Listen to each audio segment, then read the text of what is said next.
brillar la luz de Jesús, que brilla en todo lugar. No la puedes esconder, no te puedes callar ante tal necesidad. Enciende una luz en la oscuridad.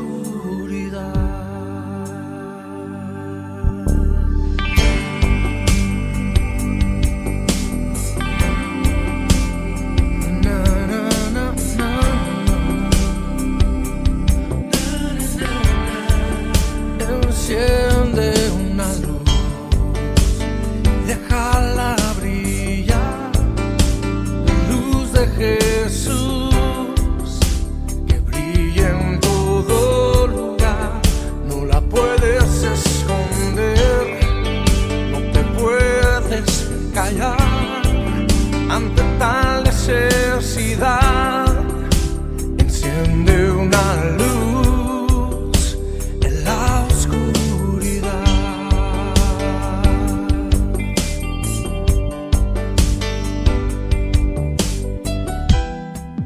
¿Cómo pues invocarán a aquel en el cual no han creído? ¿Y cómo creerán en aquel de quien no han oído? ¿Y cómo oirán si nadie les predica? Hermosos son los pies de los que anuncian la paz, las buenas nuevas de Jesús. Enciende una luz, déjala brillar, la luz de Jesús, que brilla en todo lugar. No la puedes esconder, no te puedes callar ante tal necesidad. Enciende una luz en la oscuridad.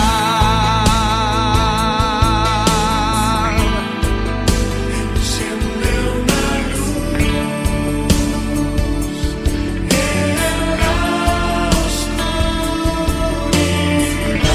Es tiempo de encender la luz y que el mundo conozca de Jesús, la luz de su amor.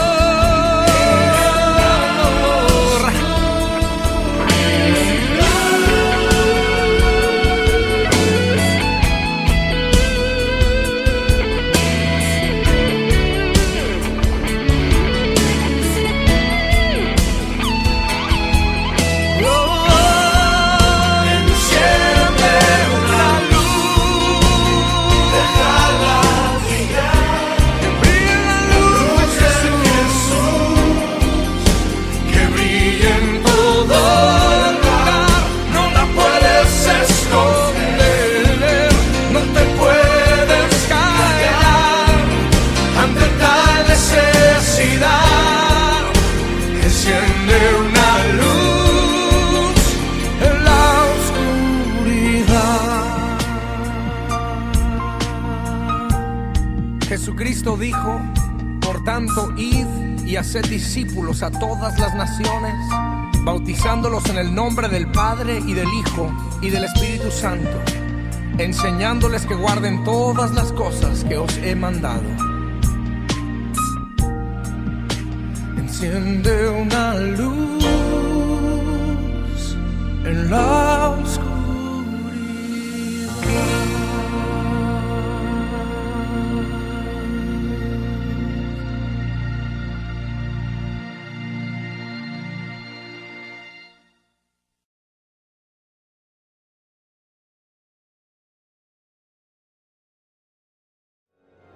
Pero Dios, que es rico en misericordia, por su gran amor con que nos amó, aun estando nosotros muertos en pecados, nos dio vida juntamente con Cristo. Por gracia sois salvos, y juntamente con Él nos resucitó, y asimismo nos hizo sentar en los lugares celestiales con Cristo Jesús, para mostrar en los siglos venideros las abundantes riquezas de su gracia en su bondad para con nosotros en Cristo Jesús. Porque por gracia sois salvos por medio de la fe, y esto no de vosotros, pues es don de Dios, no por obras, para que nadie se gloríe, porque somos hechura suya, creados en Cristo Jesús para buenas obras, las cuales Dios preparó de antemano para que anduviésemos en ellas. Oremos. Amado Padre Celestial, te damos gracias, Señor, por la oportunidad que nos das en un solo cuerpo poder participar de este evento en el que tú ofreciste como sacrificio para el perdón de nuestros pecados. Lo recordamos porque sabemos que al hacerlo triunfamos cada vez y cada día en vencer nuestras debilidades. Y es en el nombre de Cristo Jesús quien te lo agradecemos. Amén.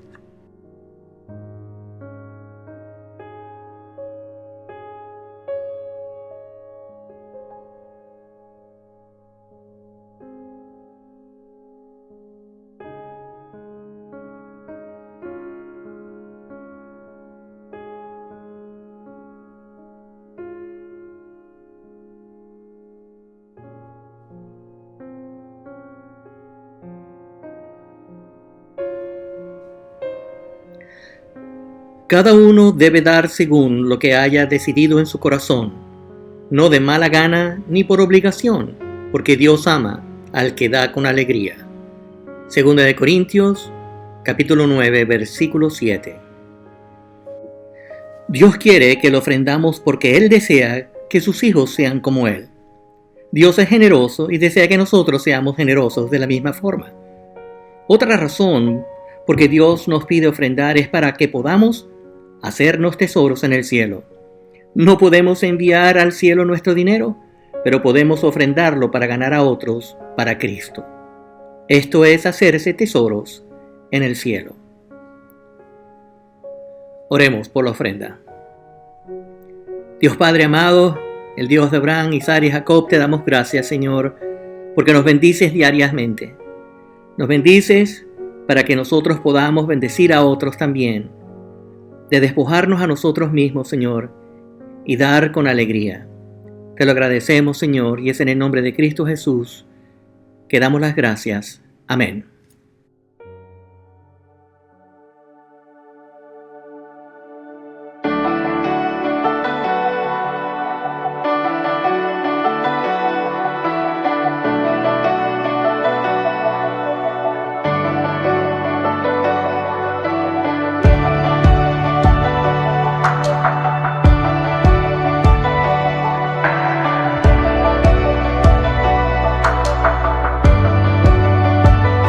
Se compara a ti, Señor.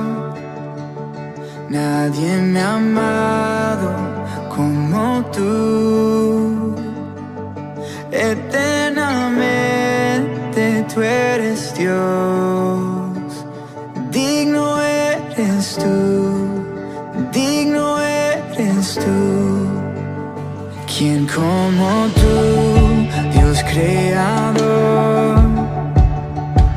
A su imagen nos creó. Soplaste gracia sobre mí. Digno eres tú, digno eres tú, digno de alabanza.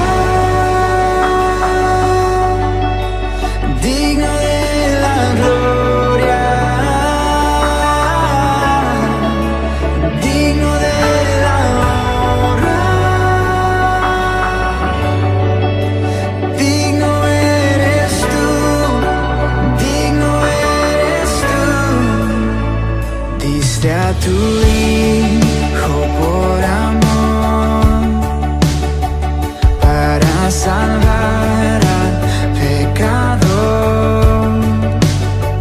Jesús, tú eres Salvador, digno eres tú, digno eres tú, digno de alabanza,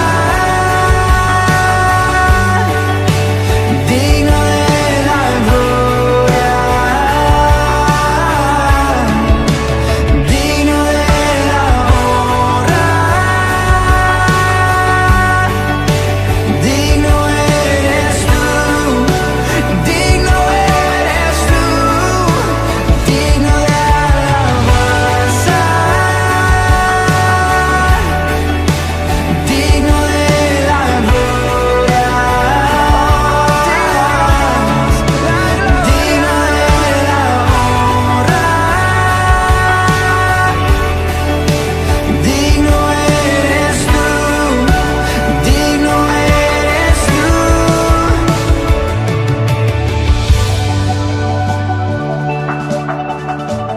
Tú eres digno, toda la gloria, la honra, eres digno.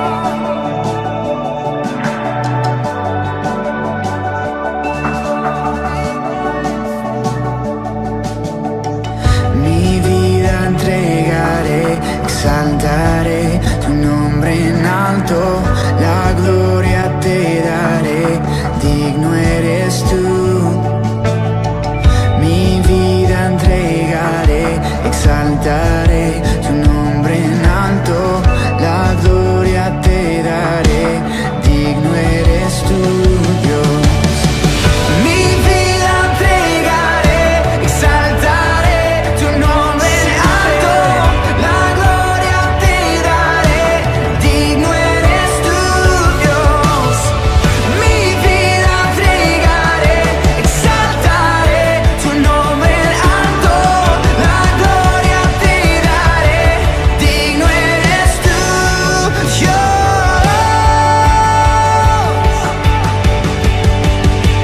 Digno de alabanza, eres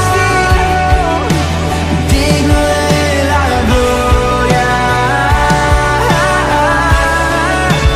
digno de la honra, digno eres tú, digno eres tú, digno de alabanza, digno de la gloria, digno de la honra, digno eres tú, digno eres tú.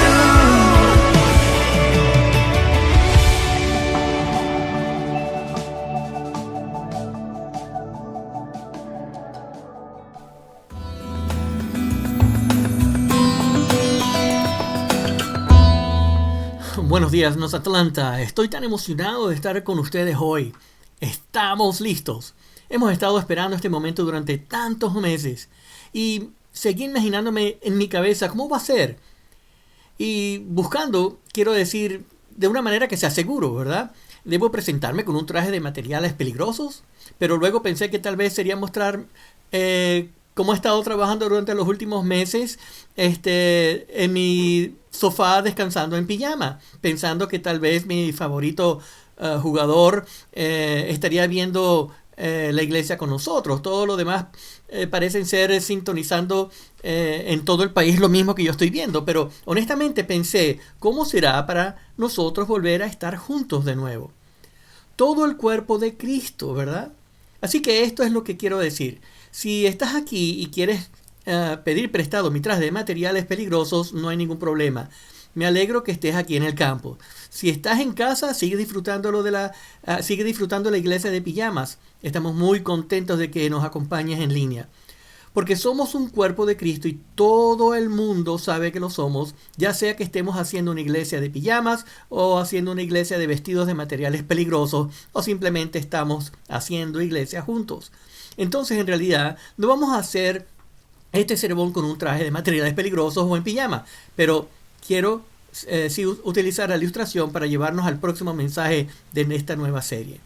Busca primero.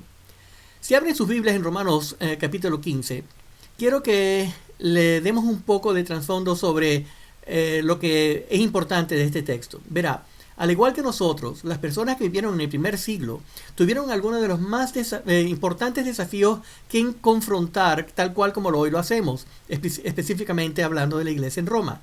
Entonces, ¿cómo debemos pensar en Roma? ¿Cómo era Roma? Bueno, Roma era como Washington, D.C. del primer siglo, digamos. Era una de las ciudades más influyentes del mundo, si tal vez no la más influyente. Entonces, el líder del primer siglo en Washington, D.C., de la ciudad de Roma, no fue llamado presidente.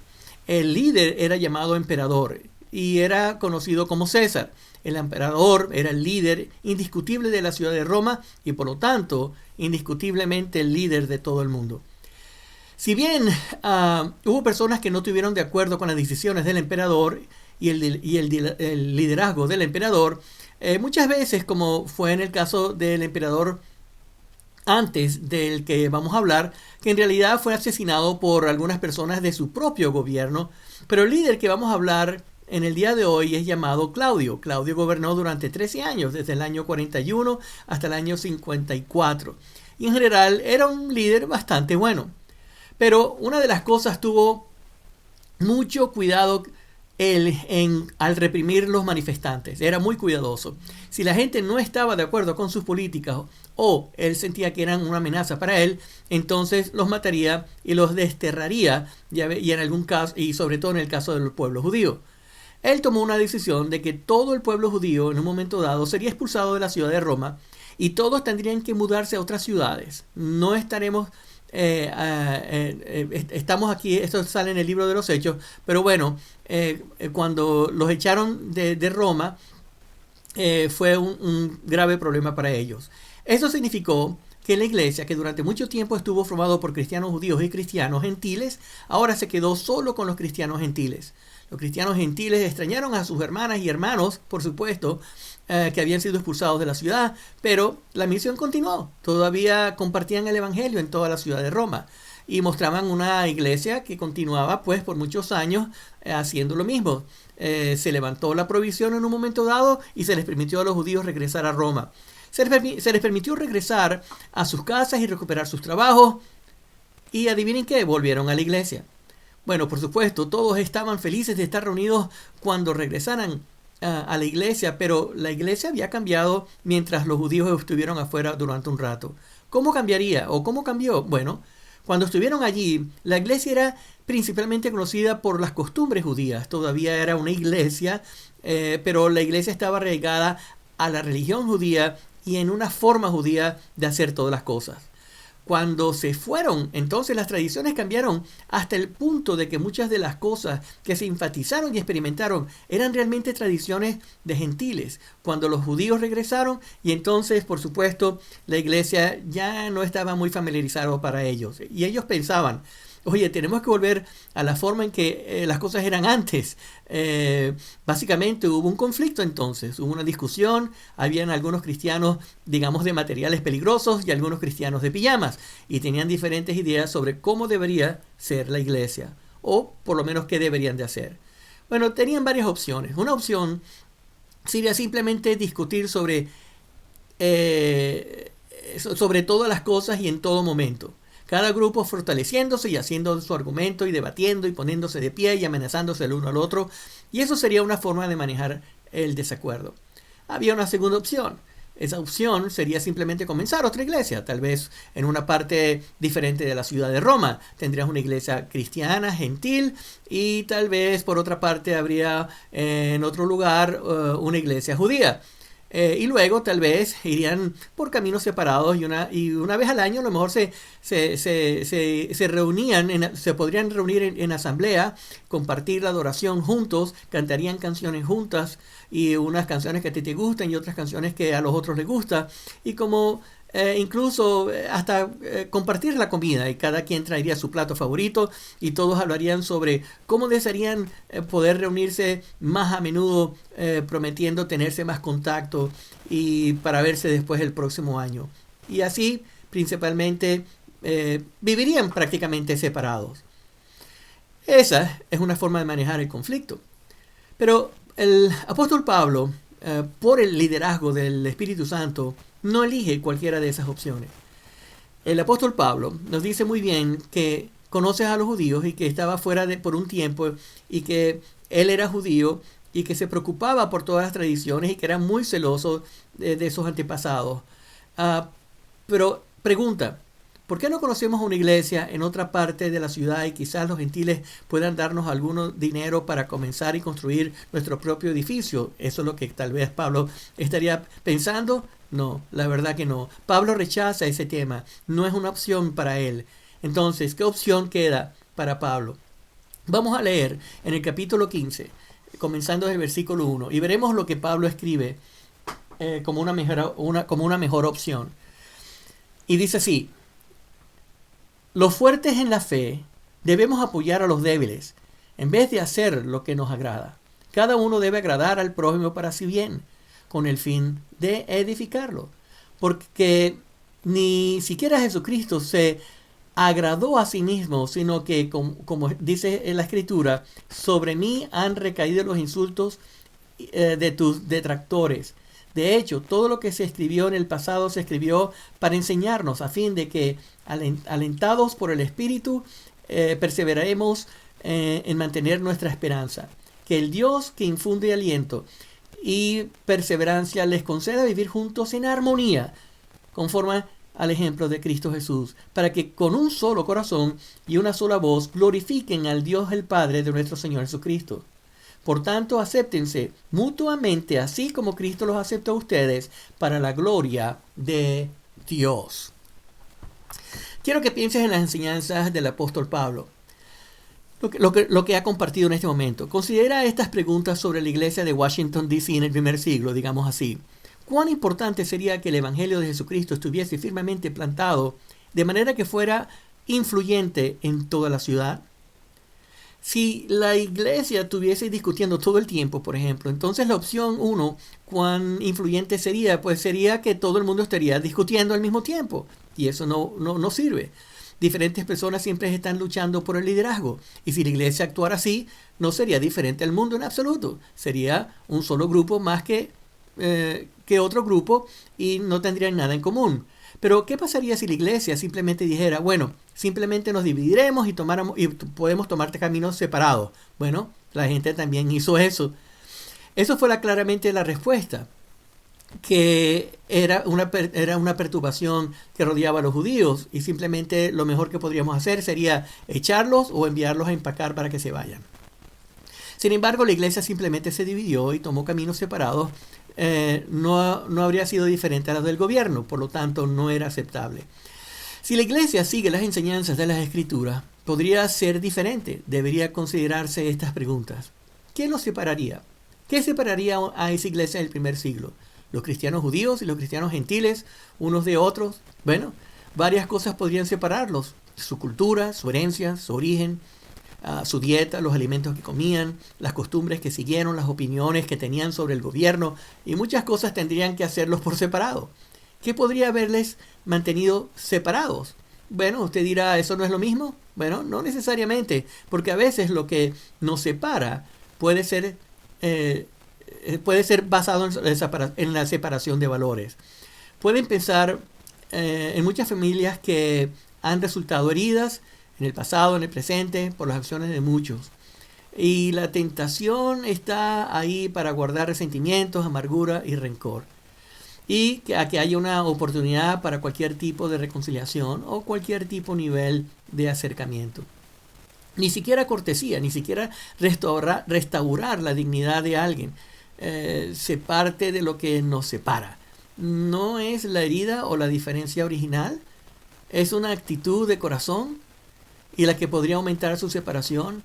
Ya estamos luchando. Pablo podría haberlo empeorado, podría haber empeorado todas sus influencias internas y externas que podría haber ocasionado. ¿Cuántos de ustedes han conocido alguna vez a alguien que metió la nariz en los asuntos de otra persona y provocó el conflicto aún más grande? Pablo pudo haber hecho esto. Ahora quiero que consideren una segunda serie de preguntas. ¿Cómo podría inspirar su unidad e inspirar su unidad? ¿Qué energías podría usted implicar para que existiera la unidad? ¿Qué podría fortalecer las rencillas? Pablo ofrece unos pasos de clave. Primero dice, cuando te das cuenta de que alguien está realmente luchando, se le va a poner las cosas más difíciles. Te das cuenta de que tienes la ventaja de una discusión. Cuando te das cuenta de que tal vez tienes la autoridad moral o menos en tu opinión, cuando te das cuenta que tienes una indignación justa. Pablo dice, en lugar de aprovechar eso, concéntrate en la actitud hacia alguien que está deprimido. No le des una patada al que está deprimido. Ayúdalo a levantarse y a fortalecerlo. Y esto incluye hasta cuando hay insulto. Cuando nos han humillado, cuando alguien es amenazado en nuestra dignidad, es la mejor manera de proceder. Pablo dice que eso es una amenaza cuando alguien te da, es una amenaza también para la iglesia, porque si actuamos de una manera que no es apropiada, pues entonces perjudicamos a la iglesia. Y lo que inspira a tomar una opción diferente, lo que inspira a una energía que nos lleva a la unidad, es lo que podemos hacer tomando el ejemplo de Cristo Jesús. Por eso abrimos nuestras Biblias y estudiamos las Escrituras, porque en las Escrituras están ahí las enseñanzas donde podemos estar unidos y tener paciencia los unos a los otros. Finalmente el apóstol Pablo dice, escucha, si han sido inspirados por Cristo y estás dispuesto a seguir el ejemplo de Cristo, necesitarán aceptarse los unos a los otros. Acéptense los unos a los otros. Y él dice que cuando lo hagas, hazlo cantando alabanzas a Dios. Es como unir las diferentes partes de la armonía y con la parte de sus vidas. Concéntrense en la bondad y en la gloria de Dios. Si eres un cristiano pijama, te das cuenta de que hay cosas que podrías aprovechar y aprender del cristiano de materiales peligrosos. Necesitas aprender de esa persona. Si eres un cristiano, digamos, de material peligroso, entonces te queda tolerar a tu hermano y a tu hermana pijama. ¿Qué necesitas? Entonces, lo que necesitas es que significa que nosotros podemos volver a estar juntos y vivir como uno. No vinimos aquí solo para complacernos a nosotros mismos. Vinimos aquí para beneficiarnos los unos a los otros, para agradarnos los unos a los otros, para edificarnos los unos a los otros e inspirarnos, llenos de esa energía de Jesucristo y de las Escrituras. Y eso es para que el mundo lo sepa, mediante nuestra unidad, que el Evangelio de Jesucristo es el poder de salvación al judío primero y también al gentil. Y eso es un cuerpo con un corazón y una mente compartiendo las buenas nuevas de Jesús con nuestras comunidades, nuestra ciudad, nuestra nación y finalmente con el mundo entero.